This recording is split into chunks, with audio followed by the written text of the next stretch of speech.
हमारे साथ इस समय एक्सक्लूसिव बातचीत करने के लिए विबोध गुप्ता जी हैं। आपको मालूम है कि इस बार राजौरी की सीट से इलेक्शन कंटेस्ट कर रहे हैं, भारतीय जनता पार्टी के उम्मीदवार हैं और आज हज़ारों की तादाद में लोगों ने इन्हें ज्वाइन किया है। इसके बाद भी कई सारे अहम तरीन और भी सवालात होंगे। बहुत बहुत शुक्रिया सर वक्त देने के लिए। सबसे अहम तरीन सवाल यह है कि लगातार ज्वाइनिंग्स तो हो रही हैं, लेकिन अपोनेंट इंडिया अलायंस वाले लोग भी हैं, तो क्या लगता है आपको कि कितनी ज़रूरत और है आपके लोगों को आपका साथ देने की, और कितनी ज़्यादा अभी और ज़रूरत है आपको घर घर पहुंचकर जो है वो अपनी आवाज़ पहुंचाने की? धन्यवाद आमिर जी। आज की ज्वाइनिंग में आपने जोश देखा। इसको हम ज्वाइनिंग नहीं कह सकते, इसको हम माननीय योगेश शर्मा जी की घर वापसी कह सकते हैं कि 10 वर्षों बाद, 10 वर्ष पहले किसी कारण वो पार्टी छोड़ गए थे, अपना परिवार छोड़ गए थे और आज वो अपने परिवार में वापस आए हैं। वो एक बड़े नेता हैं, बड़े कद के नेता हैं, गरीबों के मसीहा हैं, आम समाज के साथ वो जुड़े हुए हैं, ज़मीन पे बैठने वाले वो नेता हैं। उनका अपना एक आधार है। उनके भारतीय जनता पार्टी की ज्वाइन करने के बाद अब ये मान के चलिए जीत तो पहले से ही थी, अब जीत की लीड कितनी बढ़ेगी इसका अंदाज़ा कोई नहीं लगा सकता। और यहाँ तक आपने बाकी उम्मीदवारों की बात की है, मैं आपसे ही पूछना चाहूँगा, आप कितने दिनों से हैं यहाँ पर? आपने देखा कहीं जोश, वलवला, जलवा? और कहीं भी वो नज़र नहीं आ रहे। वो हमारे सारे मित्र हैं, हमारे छोटे भाई हैं, परंतु बड़ी सेवा करनी पड़ती है, लोगों के बीच रहना पड़ता है, लोगों के काम करने पड़ते हैं, लोगों के दुख सुख में खड़ा होना पड़ता है, लोगों के हर वर्ग हर समाज को साथ चलाने की ज़रूरत होती है। सिर्फ हम चुनावों में आकर हम कहेंगे कि भाई हम चुनाव जीत जाएंगे, थोड़ा मुश्किल है। लोग समझदार हैं, जनता समझदार है, वोटर समझदार है। मैं उनको बधाई, उनको भी शुभकामनाएं देता हूं, क्योंकि वो मेरे सारे भाई हैं। और वो तो जो हमारे कांग्रेस के नेता हैं वो तो मेरे हैं ही छोटे भाई। और हमेशा मेरी उनसे मुलाकात हुई, एक दिन पहले मैंने बात की, इंटरव्यू किया। वो कहते हैं कि यहाँ पे 2 ग्रुप्स हैं, एक कम्युनल है, एक सेकुलर है। वो अपने आप को सेकुलर बता रहे हैं। वो कहते हैं हम सेकुलर लोग मिलकर जो है वो हमें राजौरी को, देश को बचाना है। वो इस तरीके की बातें करते हैं। नहीं, आप ये बताएं, मैं ये पूछना चाहूँगा आपके माध्यम से कि सेकुलर उसको कहते हैं ना जिसमें हिंदू भी हो, हिंदू का हर समाज और हर वर्ग हो, महिलाएं भी हों और मुस्लिम भी हो, और मुस्लिम में गुज्जर हो, बकरवाल हो, राजपूत हो, जराल हो, हर वर्ग के मुस्लिम हो, वो उनके पास हैं। जरा उनसे पूछ लेना। ये भारतीय जनता पार्टी और विबोध गुप्ता है जिनके पास आज एक गुलदस्ता है। आज आपने नीचे देखा कि किस ढंग से गुज्जर समाज के लोग जो है स्टेज शेयर कर रहे हैं, पहाड़ी हमारे जो मुस्लिम लोग हैं स्टेज शेयर कर रहे हैं, यहाँ पर हिंदू समाज के लोग स्टेज शेयर कर रहे हैं। ये एक गुलदस्ता है। ये गुलदस्ता बड़ी मेहनत से विबोध गुप्ता ने बनाया है। जब MLC था मैं, उस वक्त मैंने प्रूव किया कि नेता क्या होता है, नेता के काम कैसे होते हैं, नेता को काम कैसे करना चाहिए। मैं लोगों में रहा, मैं जनता में रहा, जिसके कारण आज ये गुलदस्ता जो है, आप अंदाज़ा नहीं लगा सकते कि कितनी दुनिया इस समय वो मिलने की प्रयास कर रही है। और मैं भी प्रयास कर रहा हूँ कि सारी दुनिया से मैं मिल पाऊँ। सर, बॉर्डर वाले इलाकों में विजिट हो रहा है, क्या जा रहे हैं, बातचीत हो रही है, लोग क्या चाहते हैं, क्या डिमांड है? देखिए, लोग इस समय सिर्फ एक ही चाहता है उनकी कि यहाँ से भारतीय जनता पार्टी जीते, यहाँ से विबोध जीते। उनको पता है कि विबोध एक ऐसा नेता है, क्योंकि मैंने प्रूव किया MLC होने के दौर में। उनको पता है कि जीत जाएगा, सबके काम होंगे, सबका विकास होगा, हर वर्ग और हर इलाके का, हर खित्ते का काम होगा राजौरी विधानसभा में। और इसलिए इस समय कोई डिमांड लोग नहीं कर रहे हैं। वो उनकी एक चाहता है कि विबोध असेंबली में जाए, और विबोध अगर असेंबली में जाएगा तो हमारे काम होंगे। मैंने खुद जगह जगह जाकर वादे कर रहा हूँ कि हर 6 पंचायतों के ऊपर मैं एक एम्बुलेंस दूंगा, युवाओं के लिए रोजगार लाऊंगा, महिलाओं के लिए सेल्फ हेल्प ग्रुप जो है वो एस्टेब्लिश करूंगा, युवाओं के लिए एक इंडस्ट्रियल एस्टेट जो है मैं यहाँ लाऊंगा, राजौरी बाजार में व्यापार बढ़े उसके लिए जो सर्कुलर रोड कंप्लीट नहीं है उनको कंप्लीट कराऊंगा, न्यू बस स्टैंड से कोर्ट कम्प्लेक्स तक ब्रिज बनवाऊंगा, और यहाँ पर पार्किंग बनवाऊंगा ताकि ओल्ड टाउन के अंदर जो है बिजनेस जो है वो खड़ा हो सके। सर, पहले कभी आपको राजौरी की खिदमत करने का मौका मिला है सर? अगर मिला है तो कुछ काम किए हैं सर? देखिए, मुझे मौका मिला, मैंने काम भी किए सर। आप एक विजिट कर रहे हैं, मैं अपना एक साथी आपके साथ लगाऊंगा। आप जाना, मनियाल गली में एक हाई स्कूल है, गर्ल्स हाई स्कूल, ठीक है। वहाँ मैं चंडीमठ जा रहा था तो वहाँ की टीचर, उनको पता चल गया हेड मिस्ट्रेस कि विबोध इधर से जा रहा है, तो उन्होंने मुझे रोक लिया। रोकने के बाद उन्होंने कहा कि भाई ये हमारा स्कूल है, ये सड़क पे स्कूल है और इसकी 4 दीवारी नहीं है। 5 लाख की चारदीवारी वहाँ पर हमने करवाई। थना मंडी में मुझे लोगों ने रोक लिया कि यहाँ 500 kV के ट्रांसफार्मर की ज़रूरत है, वहाँ दिया। डूंगी के अंदर अगर आप कहेंगे तो रोडों का जाल बिछाया और पिकानट विलेज डूंगी के अंदर लाया। ढांगरी के अंदर खूब काम मैंने किए। रजौरी शहर में ये 2 सर्कुलर रोड्स लाई, वेदांता ब्रिज लाया, बडाला मंग ब्रिज लाया, और ये हमारा हायर सेकेंडरी स्कूल जिस स्कूल में हम पढ़े हैं उस स्कूल को बनवाया। और रजौरी से लेकर बाबा गुलाम शाह बादशाह यूनिवर्सिटी तक 31 करोड़ रुपए की रोड जो है वो मैंने लाई। चौरीनार के अंदर काम किया। और यहाँ पर बिजली की इतनी परेशानी थी कि दिन में 4 घंटे भी बिजली नहीं रहती थी। यहाँ एक बड़ा ट्रांसफार्मर मैंने यहाँ लगवाया।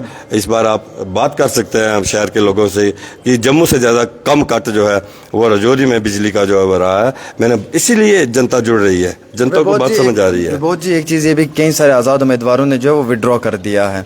आपको लगता है कि इस विड्रॉ करने से भी आपको फ़ायदा हो सकता है या आपके अपोनेंट को फ़ायदा हो सकता है जिन लोगों ने विड्रॉ किया है? देखिए, जो कम्युनल सोच की आप बात कर रहे थे ना, जिन मेरे नेता ने कहा कि भाई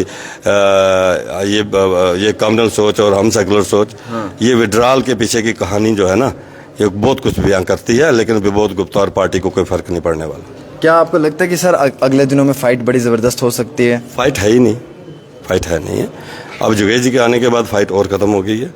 मैं आपको ये बात बता दूं, इतिहास रचा जाएगा। इतना इतना इतना वोट पड़ेगा भारतीय जनता पार्टी का जिसका कोई अंदाज़ा नहीं लगा सकता। पिछले 5 साल के कामों की वजह से?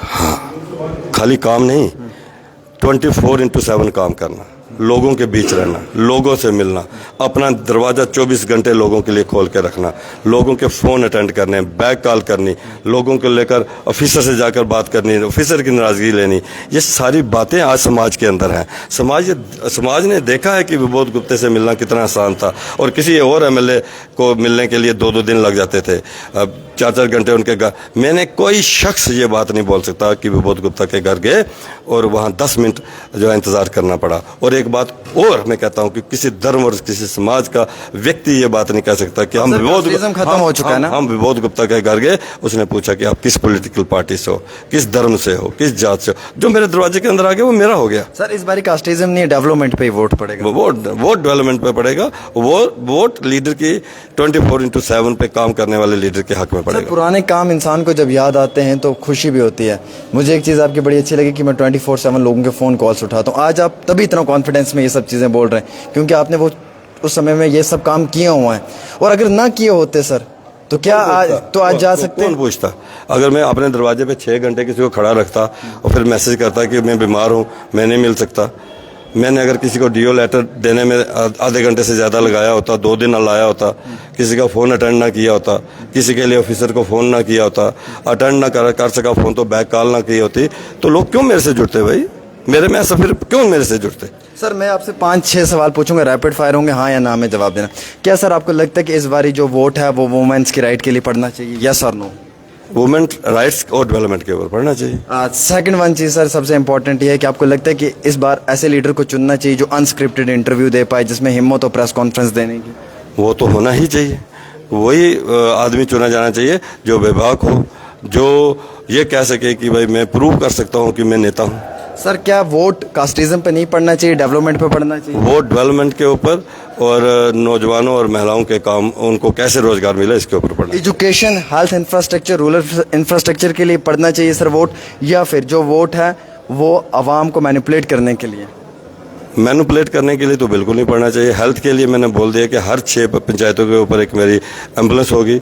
और डेवलपमेंट की मैंने आपको बात बता दी कि रजौरी शहर के अंदर, रजौरी विधानसभा के अंदर इतनी डेवलपमेंट होगी 5 सालों में जो ऐतिहासिक होगी। सदियों लोग याद रखेंगे कि विबोध गुप्ता एमएलए बना था और ये काम हुए थे। सर रियासत मिलनी चाहिए जम्मू कश्मीर को? एक मिनट, जम्मू कश्मीर को रियासत मिलनी चाहिए सर? जम्मू कश्मीर को रियासत मिलने ही वाली है। जब चुनाव हो रहे हैं तो उसके बाद चीफ मिनिस्टर बनेगा तो रियासत ही है। इस बार चीफ मिनिस्टर किस पार्टी का होगा, क्या कह सकते? भारतीय जनता पार्टी का होगा। सर क्या सीटें निकाल पाएगी बीजेपी? रजौरी पुंछ की 8 में से कम 6 सीटें भारतीय जनता पार्टी की जोली में। कितनी सीटें निकालेंगे सर? 35 से कम सीटें भारतीय जनता पार्टी की नहीं होंगी। सर इंडिया अलायंस कह रहे हैं कि हम 40 से 45 सीटें ज्यादा लेकर जाएंगे। दिख जाएगा, अभी कितना समय रह गया। 8 तारीख को पता चल जाएगा कि इंडिया अलायंस की क्या बुरी हालत होती है। कश्मीर में इस समय नेशनल कॉन्फ्रेंस की क्या हालत है ये आप ही अंदाजा लगाते हैं। इंजीनियर रशीद भी नेशनल कॉन्फ्रेंस पर निशाना कर रहे हैं। मैं देखिए इंजीनियर रशीद भी, हाँ देखिए वो 8 से 10 सीटें तो वो ले जाएंगे। आपको लगता है सर? नेशनल कॉन्फ्रेंस तो इस ये बहुत बड़ा स्टेटमेंट आप दे रहे हैं इंजीनियर रशीद के फेवर में। नेशनल का नहीं, मैं उनके फेवर में नहीं दे रहा, हालात जो वहाँ के नजर आ रहे हैं। आपको लगता है 10 सीटें इंजीनियर रशीद लोग नेशनल कॉन्फ्रेंस से दुखी हैं। नेशनल कॉन्फ्रेंस ने अलगाववाद दिया, पत्थरबाजी दी, उन्होंने वहाँ पर जो बाजार बंद हुए वो उनके खाते में जाते हैं, उन्होंने युवाओं के हाथ में बंदूक दी। फारूक अब्दुल्ला साहब खुद कहते थे कि मैं JKLF का फाउंडर मेंबर रहा हूँ, उन्होंने कभी भी नेशनलिस्ट फोर्सों को आगे नहीं आने दिया। इसलिए और जब सरकार बनाने की बात आई तो NDA के साथ भी सरकार बनाई, और अमर अब्दुल्ला साहब दिल्ली अटल जी की गवर्नमेंट में मिनिस्टर भी रहे। वो समय के साथ बदलते हैं, उनको पावर चाहिए, ये कश्मीर समझ चुका है। एक आखिरी सवाल रहेगा सर, बहुत कम समय है अब, यानी कि आपको मालूम है कुछ ही दिनों के बाद वोटिंग भी रहेगी, घर घर पहुंच रहे हैं आप, कुछ जगहों पे नहीं भी पहुंच रहे हैं आप। ऐसे हालात में आपका मैनिफेस्टो भी आवाम के बीच में आना बहुत ज़रूरी है, तो यकीनन तौर पे अपने मैनिफेस्टो को लेकर 3-4 बातें कहें ताकि घर घर तक आवाज़ पहुंचे। देखिए, मैंने पहले ये कहा कि युवाओं के लिए रोजगार लाऊंगा, महिलाओं के लिए सेल्फ हेल्प ग्रुप जो एस्टेब्लिश करूंगा कि वो खड़ी अपने पैरों पे खड़ी हो सके।